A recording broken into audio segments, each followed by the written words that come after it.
Hello friends, എല്ലാവർക്കും സേഫീസ് best സ്റ്റോറീസിലേക്ക് സ്വാഗതം. ഇന്ന് ഞാൻ നിങ്ങൾക്ക് ഈ ഫാഷൻ മേക്കർ മെഷീനുകളിലൊക്കെ യൂസ് ചെയ്യാൻ പറ്റുന്ന ഈ ഒരു വ്യത്യസ്ത ഫൂട്ടുകൾ അടങ്ങിയിട്ടുള്ള ഈ ഒരു കിറ്റാണ് പരിചയപ്പെടുത്തുന്നത്. ഈ ഒരു കിറ്റിന്റെ പേര് മൾട്ടി ഫങ്ഷണൽ കിറ്റ് 11 എന്നാണ്. അതായത് 11 ഡിഫറെന്റ് യൂസസിന് പറ്റിയിട്ടുള്ള 11 ഫൂട്ടുകളാണ് ഈ ഒരു കിറ്റിലുള്ളത്. ഇതിപ്പോൾ എല്ലാ ടൈപ്പ് ഫാഷൻ മേക്കർ മെഷീനുകളിലും നമുക്ക് യൂസ് ചെയ്യാൻ പറ്റും. എൻ്റെ അടുത്തുള്ളത് ഉഷന്റെ വണ്ടർ സ്റ്റിച്ച് ആണ്. ഉഷ ജാനം വണ്ടർ സ്റ്റിച്ച് പ്ലസ് എന്ന് പറയുന്ന മെഷീനാണ്. ഇപ്പോൾ ഉഷയുടെ മെഷീൻ മാത്രമല്ല, സിംഗറിൻ്റെതാണെന്നുണ്ടെങ്കിലും അല്ലെങ്കിൽ ബ്രദറിന്റെ ഒക്കെ ഫാഷൻ മേക്കർ മെഷീനുകൾക്ക് യൂസ് ചെയ്യാൻ പറ്റുന്ന ഒരു ഫൂട്ടിന്റെ ഒരു കിറ്റാണിത്. അപ്പൊ ഇതിലൊക്കെ ഏത് ടൈപ്പ് ഫൂട്ടുകളാണ് ഇതിലുള്ളത് എന്നുള്ളതും എങ്ങനെയാണ് അതിന്റെ വർക്കിങ്ങും അതിന്റെ ഡീറ്റെയിൽസ് കാര്യങ്ങളൊക്കെയാണ് ഈ ഒരു വീഡിയോയിൽ ഞാൻ കാണിക്കുന്നത്. ഇത് ഓപ്പൺ ചെയ്ത് കഴിഞ്ഞാൽ ഈ ഒരു കിറ്റാണ് നമുക്ക് കിട്ടുന്നത്. ഫസ്റ്റ് വൺ വരുന്നത് ഈ ഒരു ബ്ലൈൻഡ് ഹെം ഫൂട്ടാണ്. ഇതിന്റെ യൂസ് എങ്ങനെയാണുള്ളത് നോക്കാം. അപ്പൊ ഈ ഒരു ബ്ലൈൻഡ് ഹെം ഫൂട്ട് നമ്മൾ യൂസ് ചെയ്യുന്നത് ബ്ലൗസ് അല്ലെങ്കിൽ ഷർട്ടൊക്കെ സ്റ്റിച്ച് ചെയ്യുന്ന സമയത്ത് അത് ഹെമ്മ് ചെയ്യൂലേ, ആ ഹെമ്മ് ചെയ്യുന്നത് അധികം പുറത്തേക്ക് കാണാത്ത രീതിയിൽ സ്റ്റിച്ച് ചെയ്യാൻ വേണ്ടിയിട്ടാണ് ഈ ഒരു ബ്ലൈൻഡ് ഹെം ഫൂട്ട് യൂസ് ചെയ്യുന്നത്. അപ്പൊ ഈ ഒരു നട്ട് ഇവിടെ തിരിച്ചു കൊടുത്താൽ നമുക്ക് എത്ര വിഡ്ത്തിലാണോ ഹെമ്മ് ചെയ്യേണ്ടത് അതിൻ്റെ ഇതിങ്ങനെ അഡ്ജസ്റ്റ് ചെയ്ത് കൊടുക്കാൻ പറ്റും. ഈ ഒരു ഗൈഡ് ഇവിടേക്ക് ഇങ്ങനെ മൂവ് ചെയ്ത് ഇതിന്റെ ഒരു വിഡ്ത്ത് നമുക്ക് അഡ്ജസ്റ്റ് ചെയ്ത് കൊടുക്കാൻ പറ്റും. ഇനി നമുക്ക് ഇത് എങ്ങനെയാണ് സ്റ്റിച്ച് ചെയ്യാന്നുള്ളതൊന്ന് നോക്കാം. ആദ്യം നമുക്ക് ഈ ക്ലോത്ത് ഒന്ന് ഹെമ്മ് ചെയ്യാൻ വേണ്ടിയിട്ടൊന്ന് മടക്കാം. അതിന്റെ റോങ് സൈഡിൽ ഇതുപോലെ ഒരു മടക്ക് കൊടുക്കുക. എന്നിട്ട് ഒന്നും കൂടെ ഒന്ന് മടക്കി കൊടുക്കുക. അതിനുശേഷം ഈ ഒരു പാർട്ട് ഇതൊന്ന് താഴേക്കാക്കി ഇതുപോലെ ഒന്ന് മടക്കി കൊടുക്കുക. ഈ പാർട്ടിലാണ് നമ്മൾ ഹെം ചെയ്തെടുക്കുന്നത്. ഈ ഒരു ഭാഗം നമുക്ക് ഈ മെഷീനിൽ ഈ ഫൂട്ടിന് താഴെയായിട്ട് ഇതുപോലെ വെച്ച് കൊടുക്കാം. ഈ ഒരു ഗൈഡിനനുസരിച്ച് നമ്മുടെ ഈ ഒരു ക്ലോത്ത് മടക്കിയിട്ടില്ല, അതിനനുസരിച്ച് നമുക്ക് ഈ ഗൈഡ് ഇങ്ങനെ അഡ്ജസ്റ്റ് ചെയ്ത് കൊടുക്കാം. ഈ സ്ക്രൂ തിരിച്ചിട്ട് ഇന്ന് ഞാനിവിടെ അഡ്ജസ്റ്റ് ചെയ്ത് വെച്ചിട്ടുണ്ട്. ഇനി നമ്മളിവിടെ സെലക്ടറിൽ F ആണ് സെലക്ട് ചെയ്യുന്നത്. F എന്ന് പറയുന്നത് ഈ ഒരു സ്റ്റിച്ചാണ് വരുന്നത്. നമുക്കൊന്ന് സ്റ്റിച്ച് ചെയ്ത് നോക്കാം.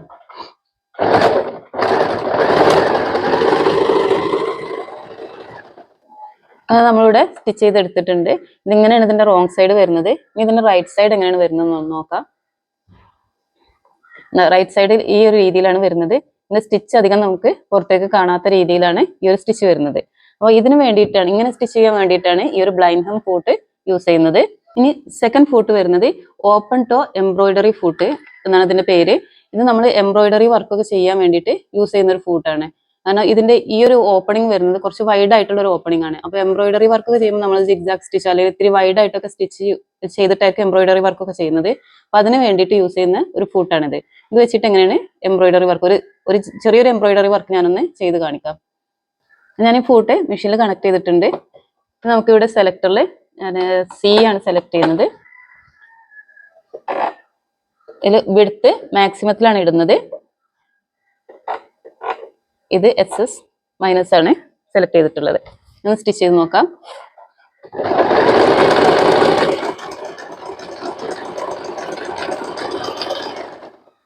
ഇതുപോലെയുള്ള എംബ്രോയിഡറി സ്റ്റിച്ചുകളൊക്കെ ചെയ്യാൻ വേണ്ടിയിട്ടാണ് ഈ ഒരു ഓപ്പൺ ടോ എംബ്രോയിഡറി ഫൂട്ട് നമ്മൾ യൂസ് ചെയ്യുന്നത്.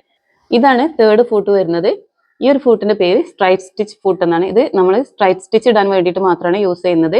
പിന്നെ രണ്ട് സൈഡിലേക്കായിട്ടുള്ള ഈ ഒരു ടോ വരുന്നത് 4 ഇഞ്ച് വിഡ്ത്തിലാണ് ഈ ഒരു ടോ വരുന്നത്. അപ്പൊ ഇതൊരു ഗൈഡായിട്ട് കൂടെ നമുക്ക് യൂസ് ചെയ്യാൻ പറ്റും. ഇത് വെച്ചിട്ട് ഇങ്ങനെ സ്റ്റിച്ച് ചെയ്യുന്നത് നോക്കാം. ഇത് വെച്ചിട്ട് നമുക്കൊന്ന് സ്റ്റിച്ച് ചെയ്ത് നോക്കാം. ഇതിൽ സ്ട്രൈറ്റ് സ്റ്റിച്ച് മാത്രമാണ് ചെയ്യാറുള്ളത്. കാരണം ഈ ഒരു ഭാഗം ഓപ്പണിങ് വളരെ ചെറുതാണ്. അതുപോലെ ഇതിന്റെ ഈ ഒരു ടോ ഒരു 4 ഇഞ്ച് വിഡ്ത്ത് ഉണ്ടാവുക. അപ്പൊ നമ്മൾ ഈ ക്ലോത്തിൽ ഈ ഒരു കണക്കാക്കിയിട്ട് നമ്മൾ ഈ ഒരു 4 ഇഞ്ച് കണക്കാക്കി വെക്കുകയാണെന്നുണ്ടെങ്കിൽ ആ ഒരു ഗൈഡിനനുസരിച്ച് നമുക്ക് ഒരേ രീതിയിൽ സ്റ്റിച്ച് ചെയ്ത് പോകാൻ പറ്റും.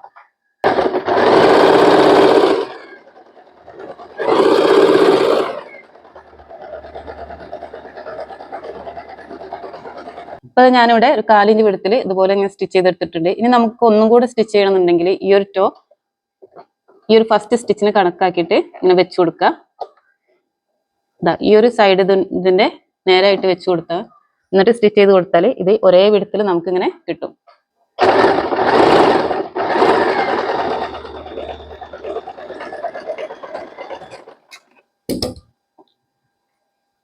അപ്പോൾ ഞാൻ ഒരേ വിഡ്ത്തിൽ ഒരേ ഡിസ്റ്റൻസ് ഇട്ടിട്ടാണ് ഈ ഒരു 2 സ്റ്റിച്ചും ചെയ്തെടുത്തിട്ടുള്ളത്. അടുത്തതായിട്ട് നമുക്ക് ഈ ഒരു ഫൂട്ട് നോക്കാം. ഇതിന്റെ പേര് 1/4 ഇഞ്ച് ക്വിൽറ്റിംഗ് ഫൂട്ട് എന്നാണ്. ഈ ഒരു ഫൂട്ടും നേരത്തെ നമ്മൾ ചെയ്ത ഈ ഒരു സ്ട്രൈറ്റ് സ്റ്റിച്ച് ഫൂട്ടും തമ്മിൽ വലിയ വ്യത്യാസങ്ങളൊന്നുമില്ല. രണ്ടും 1/4 ഇഞ്ച് ക്വിൽറ്റിംഗ് ഫൂട്ട് എന്ന് പറയുന്നത് ഈ ഒരു ടോ വരുന്നത് 1/4 ഇഞ്ച്, അതായത് 1/4 ഇഞ്ച് വിടുത്താണ് വരുന്നത്. ഇതിന്റെയും അതെയാണ് 1/4 ഇഞ്ച് വിടുത്തിലാണ് ഈ ടോ വരുന്നത്. അപ്പൊ ഈ ഒരു സെയിം പർപ്പസ് തന്നെയാണ് ഇതിനും. രണ്ടും സ്ട്രൈറ്റ് സ്റ്റിച്ച് മാത്രമാണ് യൂസ് ചെയ്യാൻ പറ്റുക. അതുപോലെ ഈ ഒരു 1/4 ഇഞ്ച് വിടുത്തിന്റെ ഈ ഒരു ഗൈഡ് ഉണ്ട് എന്നുള്ളതാണ് ഇതിന്റെ ഒരു പ്രത്യേകത. അപ്പൊ അതിൽ വെച്ചിട്ട് ഈ നേരത്തെ നമ്മൾ സ്ട്രൈറ്റ് സ്റ്റിച്ച് ഈ ഒരു ഫൂട്ട് ഉപയോഗിച്ച് ചെയ്തില്ലേ, അതുപോലെ ഈ ഒരു ഫൂട്ടും സെയിം ഇതിൽ തന്നെ 1/4 ഇഞ്ച് വിടുത്തിൽ നമുക്ക് അഡ്ജസ്റ്റ് ചെയ്തിട്ട് ചെയ്യാൻ പറ്റും. അതുപോലെ ഈ സൈഡിൽ കാണിക്കുന്ന ഈ ഒരു മാർക്കുകളും 1/4 ഇഞ്ച് വിടുത്തിലാണ് ഇട്ടിട്ടുള്ളത്. അപ്പോൾ ആ ഒരു ഗൈഡിന് വേണ്ടിയിട്ട് മാത്രമാണ് ഈ ഒരു ഫൂട്ട് യൂസ് ചെയ്യുന്നത്. അടുത്തതായിട്ട് ഈ ഒരു ഫൂട്ടാണ്. ഇതിന്റെ പേര് സ്വിമ്മിംഗ് പ്രഷർ ഫൂട്ട് എന്ന് തന്നെയാണ് ഇതിൽ കൊടുത്തിട്ടുള്ളത്. പക്ഷെ ഇത് നമ്മൾ യൂസ് ചെയ്യുന്നത് എഡ്ജുകളൊക്കെ ജോയിൻ ചെയ്യാൻ വേണ്ടിയിട്ടാണ് യൂസ് ചെയ്യുന്നത്. അപ്പൊ ഇതിന്റെ സൈഡിലായിട്ട് ഈ ഒരു പ്ലേറ്റ് കാണാം. നമുക്ക് ഈ ഒരു പ്ലേറ്റിന്റെ ഈ ഒരു സൈഡിലേക്കാണ് നമ്മൾ ക്ലോത്ത് നേരെയാക്കി വെച്ച് കൊടുക്കേണ്ടത്. എന്നിട്ട് നമുക്ക് സിഗ്സാഗ് സ്റ്റിച്ച് ഉപയോഗിച്ചിട്ടാണ് ഇത്, അല്ലെങ്കിൽ ആ ഒരു ടൈപ്പ് സ്ട്രൈറ്റ് സ്റ്റിച്ച് ഉപയോഗിച്ചിട്ടല്ല, മറ്റു ടൈപ്പ് സ്റ്റിച്ചുകൾ സിഗ്സാഗ് സ്റ്റിച്ച് പോലെ വരുന്ന സ്റ്റിച്ചുകൾ ഉപയോഗിച്ചിട്ടാണ് ഇതിൽ നമ്മൾ സ്റ്റിച്ച് ചെയ്തെടുക്കേണ്ടത്. അപ്പൊ ഞാൻ ഈ രണ്ട് ക്ലോത്തും സൈഡൊന്നും മടക്കിയതിനു ശേഷം ഈ ഒരു ഗ്യാപ്പിലേക്ക് ഈ ഒരു പ്ലേറ്റിന്റെ ഈ ഒരു സൈഡിലേക്കായിട്ടാണ് വെച്ച് കൊടുത്തിട്ടുള്ളത്. നമുക്കിതൊന്ന് സ്റ്റിച്ച് ചെയ്ത് വെക്കാം. ഞാനൊരു സിഗ്സാഗ് സ്റ്റിച്ചാണ് സെലക്ട് ചെയ്തിട്ടുള്ളത്.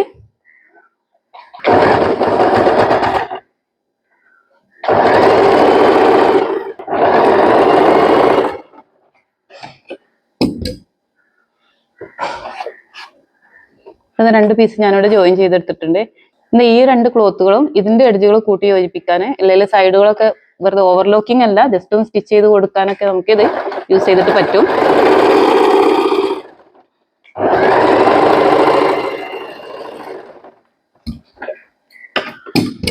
അതെങ്ങനെ ജോയിൻ ചെയ്തെടുക്കാനായിട്ട് പറ്റും. ഇനി അടുത്തതായിട്ട് വരുന്നത് ഈ ഒരു സിപ്പർ ഫൂട്ടാണ്. ഈ ഒരു ഫൂട്ട് നമ്മൾ സിപ്പ് സ്റ്റിച്ച് ചെയ്യാൻ വേണ്ടിയിട്ടാണ് യൂസ് ചെയ്യുന്നത്. അപ്പോൾ ഇതിന്റെ ലെഫ്റ്റും റൈറ്റും ഒരുമിച്ച് വരുന്ന ഒരു ഫൂട്ടാണിത്. ഈ ഒരു രണ്ട് സൈഡിലായിട്ടും ഇതിന് മെഷീനിൽ ഈ ഒരു ഫൂട്ട് ഘടിപ്പിക്കാൻ പറ്റും. ലെഫ്റ്റ് അടിക്കാൻ വേണ്ടിയിട്ട് ഈ ഒരു സൈഡിലേക്കും, റൈറ്റ് അടിക്കാൻ ഈ ഒരു സൈഡിലേക്കും ഇത് ഫൂട്ട് മെഷീനിലേക്ക് കണക്ട് ചെയ്തിട്ട് യൂസ് ചെയ്യാൻ പറ്റും. അപ്പോൾ അതെങ്ങനെയാണെന്നുള്ളത് നോക്കാം. അപ്പോൾ അതിന് മുമ്പായിട്ട് ഈ ഒരു സിപ്പ് ഫൂട്ടിന്റെ വേറെ പല ടൈപ്പും വരുന്നുണ്ട്. അപ്പം എൻ്റെ അടുത്ത് മെഷീൻ്റെ ഈ ഒരു ഫൂട്ട് റൈറ്റ് സിപ്പർ ഫൂട്ടാണ്. ഇത് മെഷീൻ്റെ കൂടെ തന്നെ കിട്ടിയതായിരുന്നു. ഇത് ഞാൻ എക്സ്ട്രാ ആമസോണിൽ നിന്ന് വാങ്ങിച്ചതായിരുന്നു, നാരോ സിപ്പർ ഫൂട്ട്. ഇതും ഇതുപോലെ തന്നെ രണ്ട് ലെഫ്റ്റും റൈറ്റും വരുന്നുണ്ട്. ഇനി ഇത് വെച്ചിട്ട് എങ്ങനെയാണ് നമ്മൾ സിപ്പ് സ്റ്റിച്ച് ചെയ്യുക എന്നുള്ളത് ജസ്റ്റ് ഒന്ന് കാണിക്കാം. ഞാനിവിടെ സ്റ്റിച്ച് ചെയ്ത് കാണിക്കുന്നില്ല, ജസ്റ്റ് ഒന്ന് പറഞ്ഞു തരാം. ഇത് ഈ ഒരു ഫൂട്ടിൻ്റെ ലെഫ്റ്റ് സൈഡിലേക്കാണ് ഞാനിത് കണക്ട് ചെയ്ത് കൊടുത്തിട്ടുള്ളത്. അപ്പോൾ നീഡിൽ വരുന്നത് ലെഫ്റ്റ് സൈഡിലേക്കാണ്. അപ്പോൾ നമുക്ക് ഇതിൻ്റെ റൈറ്റ് സൈഡ് സിബ് സ്റ്റിച്ച് ചെയ്യാൻ വേണ്ടിയിട്ടാണ് ഈ ഒരു ലെഫ്റ്റ് സൈഡ് നമ്മൾ യൂസ് ചെയ്യുന്നത്. ഞാൻ ക്ലോത്ത് എടുത്തിട്ട് ജസ്റ്റ് ഒന്ന് കാണിച്ചു തരാം. ഈ ഒരു സിബിൻ്റെ ഈ ഒരു പല്ല് വരുന്ന ഭാഗത്തേക്കായിട്ട് ഇതുപോലെ ക്ലോസ് ചെയ്ത് വെച്ചാൽ, എന്നിട്ട് നമുക്ക് ഇതുപോലെ ക്ലോസ് ചെയ്തിട്ട് സ്റ്റിച്ച് ചെയ്ത് കൊടുക്കാം. ഈ ഒരു ക്ലോസ് ആയിട്ട് നമുക്ക് സ്റ്റിച്ച് ചെയ്ത് കൊടുക്കാം. അപ്പോൾ ഞാൻ ജസ്റ്റ് ഒന്ന് കാണിക്കാൻ വേണ്ടിയിട്ട് ചെയ്തതാണ്. ഇതുപോലെ സിബിൻ്റെ റൈറ്റ് സൈഡ് അടിക്കണം എന്നുണ്ടെങ്കിൽ ഈ ഒരു ഫൂട്ട് ഇതിൻ്റെ റൈറ്റ് സൈഡിലേക്ക് കണക്ട് ചെയ്യുക. നമ്മൾ സിബിൻ്റെ ലെഫ്റ്റ് സൈഡ് സ്റ്റിച്ച് ചെയ്യാൻ വേണ്ടിയിട്ട് യൂസ് ചെയ്യുന്നത്. ഇതുപോലെ നമുക്ക് ക്ലോസ് ആയിട്ട് സ്റ്റിച്ച് ചെയ്തെടുക്കാൻ പറ്റും. അപ്പോൾ ഇത് വെറുതെ ഒന്ന് കാണിച്ചു തന്നതാണ്. അടുത്ത ഫൂട്ട് ഈ ഒരു സാറ്റിൻ സ്റ്റിച്ച് ഫൂട്ടാണ്. അത് നമ്മൾ സാറ്റിൻ സ്റ്റിച്ചുകൾ ഇടാൻ വേണ്ടിയിട്ട് എംബ്രോയിഡറി വർക്കുകളൊക്കെ ചെയ്യുന്ന ഫാഷൻ മേക്കറിലൊക്കെ വരുന്ന JK എന്നൊക്കെ ഉള്ള ആ ഒരു സ്റ്റിച്ചുകളൊക്കെ ഇടാൻ വേണ്ടിയിട്ട് യൂസ് ചെയ്യുന്ന ഒരു ഫൂട്ടാണിത്. ഇത് വെച്ചിട്ട് സ്റ്റിച്ച് ചെയ്യുന്നതൊന്ന് കാണിച്ചു തരാം. ഇതിന് ഈ ഒരു വിഡ്ത്ത്, ഈ ഒരു ഹോളിന്റെ വിഡ്ത്ത് കുറച്ച് കൂടുതലായിരിക്കും. അതുപോലെ തന്നെ ഈ ഒരു അടിഭാഗത്തായിട്ട് ചെറിയൊരു ഗ്യാപ്പ് ഉണ്ടാവും. നമ്മൾ എംബ്രോയിഡറി വർക്ക് ചെയ്യുമ്പോൾ കുറച്ചൊന്ന് നൂലുകൾ ഇങ്ങനെ ഓരോ തിക്കായിട്ടല്ല ഉണ്ടാവുക. ആ ഒരു തിക്കുള്ളത് ഈ ഒരു പാർട്ടിലൂടെ പെട്ടെന്ന് മൂവ് ചെയ്ത് പോകാൻ വേണ്ടിയിട്ടാണ് ഇവിടെ ചെറിയൊരു ഗ്യാപ്പ് കൊടുത്തിട്ടുള്ളത്. ഞാൻ ഈ ഫൂട്ട് ഒന്ന് കണക്ട് ചെയ്ത് കൊടുത്തിട്ടുണ്ട്. ഇത് ഞാനിവിടെ സെലക്ടറിൽ C ആണ് എടുത്തിട്ടുള്ളത്, സിഗ്സാഗ് സ്റ്റിച്ച്. ലെങ്ത് ഈ ഒരു 0 to 1 ഇടയിലായിട്ട്, അത് നമ്മൾ എംബ്രോയിഡറി സ്കാലപ്പ് അങ്ങനത്തെ വർക്കുകളൊക്കെ ചെയ്യാൻ വേണ്ടിയിട്ട് യൂസ് ചെയ്യുന്ന ആ ഒരു ലെങ്ത് ആണ് എടുത്തിട്ടുള്ളത്.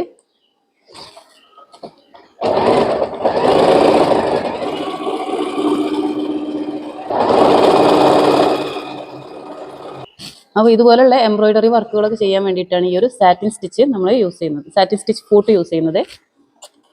ഇനി അടുത്തത് വരുന്നത് ഈ ഒരു റോളർ ഫൂട്ടാണ്. ഈ ഒരു റോളർ ഫൂട്ട് നമ്മൾ യൂസ് ചെയ്യുന്നത് കട്ടിയുള്ള ക്ലോത്തുകളൊക്കെ സ്റ്റിച്ച് ചെയ്യാൻ വേണ്ടിയിട്ടാണ്. പിന്നെ ബാക്ക് വശത്തായിട്ട് നമുക്ക് 3 വീല് കാണാൻ കഴിയും.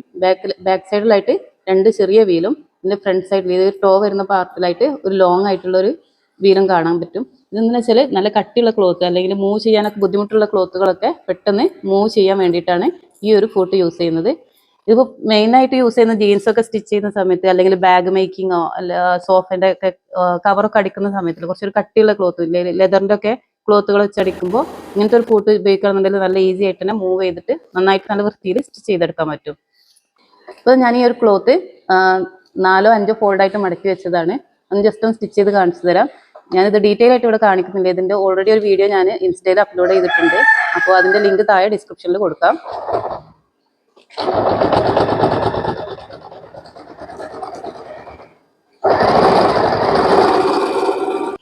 ഇനി അടുത്തതായിട്ട് വരുന്നത് ഈ ഒരു ഫൂട്ടാണ്. ഇതിന്റെ പേര് നെയിൽ ബട്ടൺ ഫൂട്ട് എന്നാണ്. ഈ ഒരു ഫൂട്ട് നമ്മൾ യൂസ് ചെയ്യുന്നത് ഡ്രസ്സിലൊക്കെ ബട്ടൺസ് ഒക്കെ അറ്റാച്ച് ചെയ്യാൻ വേണ്ടിയിട്ടാണ്. ഇതിന്റെ ഈ ഒരു ഫ്രണ്ടിലായിട്ട് നമ്മൾ ഈ ഒരു ബ്ലൂ കളർ ക്യാപ്പ് കാണാം. ഈ ഒരു ക്യാപ്പ് നമ്മൾ ബട്ടൺസ് ഒക്കെ ഹോൾഡ് ചെയ്ത് നിർത്താൻ വേണ്ടി, ഒരു ഗ്രിപ്പ് കിട്ടാൻ വേണ്ടിയിട്ട് നമ്മളെ ഹെൽപ്പ് ചെയ്യും. ഇത് വെച്ചിട്ട് എങ്ങനെയാണ് ബട്ടൺസ് സ്റ്റിച്ച് ചെയ്യാന്നൊക്കെ ഓൾറെഡി ഞാനൊരു വീഡിയോ ഇൻസ്റ്റയിൽ അപ്ലോഡ് ചെയ്തിട്ടുണ്ട്. അതിന്റെ ലിങ്ക് ഞാൻ താഴെ ഡിസ്ക്രിപ്ഷനിൽ കൊടുക്കാം. ഞാൻ ഇതിവിടെ ജസ്റ്റ് ഒന്ന് കാണിച്ചു തരുന്നുണ്ട്. അപ്പോൾ ഞാൻ ഫൂട്ട് കണക്ട് ചെയ്തു. ഇതിന് താഴെയായിട്ട് ഈ ഒരു ഗ്യാപ്പിലേക്ക് ഈ ഒരു ബട്ടന്റെ ഹോള് വരുന്ന രീതിയിലാണ് വെച്ച് കൊടുക്കേണ്ടത്. ഇനിയിപ്പോൾ ഞാൻ ഈ ബട്ടൺ സ്റ്റിച്ച് ചെയ്യാൻ വേണ്ടിയിട്ട് സിഗ്സാഗ് സ്റ്റിച്ചാണ് ഇവിടെ സെലക്ട് ചെയ്തിട്ടുള്ളത്. അതുപോലെ വിഡ്ത്ത് നമ്മുടെ ബട്ടന്റെ ഹോളിന്റെ വിഡ്ത്ത് എത്രയാണോ അതിനനുസരിച്ചിട്ടാണ് നമ്മൾ വിഡ്ത്ത് സെലക്ട് ചെയ്യേണ്ടത്. അപ്പോൾ ഈ ഒരു വിഡ്ത്ത് ഞാനിപ്പോൾ ഒരു 4ലാണ് വെച്ചിട്ടുള്ളത്. എന്നിട്ട് ഈ ഒരു നീഡിലൊന്ന് ജസ്റ്റ് ഒന്ന് ഇറക്കി നോക്കുകയാണ്. ഈ ഒരു ഹോളിലേക്ക് കറക്റ്റായിട്ട് വരുന്നുണ്ടോ നോക്കുക. അതിന് ശേഷം ഒന്നുകൂടെ ഈ ഒരു വീല് തിരിച്ചതിന് ശേഷം നെക്സ്റ്റ് ഹോളിലേക്കും ഇത് കറക്റ്റായിട്ട് ഇറങ്ങുന്നുണ്ടോ നോക്കുക. അപ്പോൾ എൻ്റെ ഇവിടെ ജസ്റ്റ് ഒന്ന് തട്ടി വരുന്ന രീതിയിലാണുള്ളത്. അപ്പോൾ ഞാൻ വിഡ്ത്ത് ഒന്നുകൂടെ ഒന്ന് കൂട്ടി കൊടുക്കുകയാണ്. എന്നിട്ട് ഈ ഒരു ഹോളിനനുസരിച്ചിട്ട് ഇത് കറക്റ്റ് ആക്കിയിട്ട് എടുക്കുകയാണ്. ഈ ഒരു ഹോളിൽ ഇത് കറക്റ്റായി എന്ന് ഉറപ്പ് വരുത്തിയതിനു ശേഷം വേണം നമ്മൾ സ്റ്റിച്ച് ചെയ്ത് കൊടുക്കാൻ. ഇതുപോലെ സ്റ്റിച്ച് ചെയ്തെടുക്കാം. എന്നിട്ട് അവസാനം നമ്മൾ ഈ ഒരു സിഗ്സാഗ് സ്റ്റിച്ച് മാറ്റിയിട്ട് സെലക്ടർ എയിലേക്കൊന്ന് മാറ്റി കൊടുക്കുക. അതായത് നോർമൽ സ്ട്രൈറ്റ് സ്റ്റിച്ച് ആക്കിയിട്ട് മാറ്റി കൊടുക്കുക. ഇതൊന്ന് ലോക്ക് ചെയ്തെടുക്കാൻ വേണ്ടിയിട്ടാണ്. എന്നിട്ട് 2 3 സ്റ്റിച്ച് ഇതുപോലെ ഇട്ട് കൊടുത്താൽ ഈ ഒരു സ്റ്റിച്ച് ഇവിടെ ലോക്കായി. ഇതുപോലെ ലോക്ക് ചെയ്തിട്ടില്ല എന്നുണ്ടെങ്കിൽ ഈ ബട്ടൺ ഈ ഒരു ഇതിന് നമ്മൾ ഊരിയതിന് ശേഷം ഈ ഒരു നൂല് വലിച്ചു കഴിഞ്ഞാൽ നേരത്തെ നമ്മളിട്ട കംപ്ലീറ്റ് സ്റ്റിച്ചും ഊരിപ്പോരും. അതുകൊണ്ടാണ് ഈ അവസാനം ഇതൊന്ന് ലോക്ക് ചെയ്തെടുക്കണം. അടുത്തതായിട്ട് ഇതാ ഈ ഒരു ഇൻവിസിബിൾ സിപ്പർ ഫൂട്ടാണ്. ഈ ഒരു ഫൂട്ടാണ് നമ്മൾ ഇൻവിസിബിൾ സിപ്പർ നല്ല പെർഫെക്റ്റ് ആയിട്ട് നീറ്റായിട്ട് സ്റ്റിച്ച് ചെയ്തെടുക്കാൻ വേണ്ടിയിട്ട് യൂസ് ചെയ്യുന്നത്. ഇതിന്റെ ബാക്ക് വശത്തായിട്ട് നമുക്ക് ചെറിയ 2 ഗ്രൂ കാണാം. ഈ ഒരു ഗ്രൂവിലേക്കാണ് നമ്മൾ സിപ്പിന്റെ ആ ഒരു ടീത്ത് ഇറക്കി വെച്ചിട്ട് സ്റ്റിച്ച് ചെയ്തെടുക്കുന്നത്. അപ്പോൾ ഇത് ഇത്രയും ക്ലോസ് ആയിട്ട് നമുക്ക് ആ സിപ്പിന്റെ ആ ഒരു ടീത്തിനോട് ക്ലോസ് ആയിട്ട് നമുക്ക് ഈ ഒരു ഫൂട്ട് ഉണ്ടെന്നുണ്ടെങ്കിൽ സ്റ്റിച്ച് ചെയ്തെടുക്കാൻ പറ്റും. അപ്പോൾ അതെങ്ങനെയാണ് സ്റ്റിച്ച് ചെയ്യുന്നത് എന്നുള്ളത് ഞാനിവിടെ കാണിക്കുന്നില്ല. അത് ഞാൻ ഓൾറെഡി ഒരു ഡീറ്റെയിൽ ആയിട്ട് ഒരു വീഡിയോ തന്നെ ഞാൻ യൂട്യൂബിൽ ഇട്ടിട്ടുണ്ട്. അപ്പോൾ ആ വീഡിയോന്റെ ലിങ്ക് ഇവിടെ മേലെ അതുപോലെ തന്നെ ഡിസ്ക്രിപ്ഷൻ ബോക്സിൽ ഞാൻ കൊടുക്കുന്നുണ്ട്. അവസാനമായിട്ടുള്ളത് ഈ ഒരു ഫൂട്ടാണ്. ഇത് 3mm narrow edge presser foot എന്നാണ് ഇതിന്റെ പേര്. അതായത് നമുക്കിതുപോലെ ചെറുതായിട്ട് ഇതിന്റെ നമ്മുടെ ഡ്രസ്സിന്റെ ഒക്കെ ബോർഡറുകൾ മടക്കി തയ്ക്കാൻ വേണ്ടിയിട്ട് യൂസ് ചെയ്യുന്നതാണ്. ഇപ്പോൾ പ്രത്യേകിച്ച് അംബ്രല്ല സ്കേർട്ട് അങ്ങനെയുള്ള നമ്മൾ അംബ്രല്ല ഷേപ്പിലൊക്കെ കട്ട് ചെയ്യുന്ന ആ ഒരു ക്ലോത്തുകളൊക്കെ ഇതുപോലെ ഒരു ഫൂട്ട് വെച്ചിട്ട് നമുക്ക് ഈസി ആയിട്ട് ഇതുപോലെ മടക്കി സ്റ്റിച്ച് ചെയ്തെടുക്കാൻ പറ്റും. ഇത് വെച്ചിട്ട് എങ്ങനെയാണ് സ്റ്റിച്ച് ചെയ്യുക എന്നുള്ളതൊന്ന് കാണിച്ചു തരാം. അത് ഞാനിവിടെ സ്ട്രൈറ്റ് സ്റ്റിച്ച് തന്നെയാണ് സെലക്ട് ചെയ്തിട്ടുള്ളത്. ആദ്യം ഒന്ന് ഒരു റഫായിട്ട് 2 3 സ്റ്റിച്ച് ഇട്ട് കൊടുക്കാം. ഈ ഒരു സ്റ്റിച്ച് ചെയ്തെടുക്കുന്നത് ഈ ഒരു ഫണൽ ഈ ഒരു കേളി ആയിട്ടുള്ള ഈ ഒരു പാർട്ടിന്റെ ഉള്ളിലേക്ക് ഈ ഒരു ക്ലോത്ത് പെട്ടെന്ന് കയറ്റിയെടുക്കാൻ വേണ്ടിയിട്ടാണ്. അപ്പോൾ ഈ ഒരു ത്രെഡ് ഇതുപോലെ പിടിച്ചതിന് ശേഷം ഇങ്ങനെ ഒന്ന് ക്ലോത്ത് കയറ്റി കൊടുത്താൽ മതി.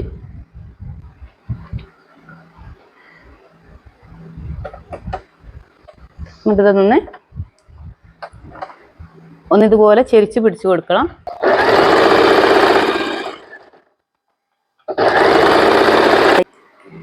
ഇവിടെ ഈ ഒരു സ്റ്റിച്ച് ഞാൻ ഈ ഒരു സ്ട്രൈറ്റ് സ്റ്റിച്ച് ഉപയോഗിച്ചിട്ടാണ് ചെയ്തിട്ടുള്ളത്. ഇതൊന്ന് മാറ്റിയിട്ട് സിഗ്സാഗ് സ്റ്റിച്ച് ഉപയോഗിച്ചിട്ടൊന്ന് ഇതുപോലെ ചെയ്ത് നോക്കാം. എന്നിട്ട് ഞാൻ സെലക്ടർ സിയിലേക്ക് മാറ്റിയിട്ടുണ്ട്. ഇനി ഒന്ന് സ്റ്റിച്ച് ചെയ്ത് നോക്കാം.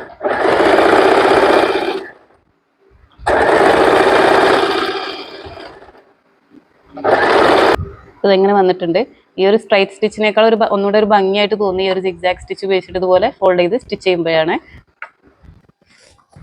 അപ്പോൾ ഫ്രണ്ട്സ്, ഈ ഒരു കിറ്റിന്റെ കൂടെ കിട്ടിയിട്ടുള്ള എല്ലാ ഫൂട്ടുകളും ഞാനിവിടെ അതിന്റെ യൂസ് ഒക്കെ കാണിച്ചു തന്നിട്ടുണ്ട്. അപ്പോൾ അത് കൂടാതെ എൻ്റെ അടുത്ത് ഞാൻ നോർമലായിട്ട് യൂസ് ചെയ്യുന്ന ഫൂട്ടുകളാണ് ഇതൊക്കെ. ഇതിപ്പോൾ ഗ്യാതറിംഗ് ഫൂട്ട് എന്നാണ് ഇതിന്റെ പേര്. ഇത് ഗ്യാദേഴ്സ് ഡ്രസ്സിലൊക്കെ ഗ്യാദേഴ്സ് ഒക്കെ ഇടാൻ വേണ്ടിയിട്ട് യൂസ് ചെയ്യുന്നതാണ്.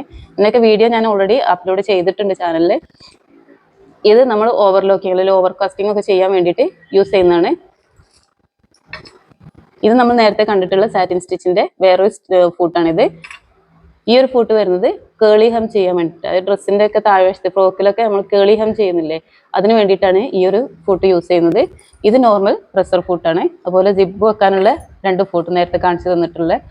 അപ്പോൾ ഇത്രയും ഫൂട്ടുകളൊക്കെ ഉണ്ടെന്നുണ്ടെങ്കിൽ നമുക്ക് നമ്മുടെ സ്റ്റിച്ചിങ് ഒക്കെ വളരെ ഈസി ആയിട്ട് സിമ്പിൾ ആയിട്ട് തന്നെ നമുക്ക് ചെയ്തെടുക്കാൻ പറ്റും. അതുപോലെ മൾട്ടിപർപ്പസ് വ്യത്യസ്ത കാര്യങ്ങളൊക്കെ ചെയ്തെടുക്കാം. ഇപ്പോൾ ബട്ടൺസ് സ്റ്റിച്ച് ചെയ്യുക, ജിബ് വെക്കുക, അതൊക്കെ നമുക്ക് ഈസി ആയിട്ട് തന്നെ ഈ ഒരു ഫൂട്ടുകളൊക്കെ ഉപയോഗിച്ചിട്ട് നമുക്ക് ചെയ്തെടുക്കാൻ പറ്റും.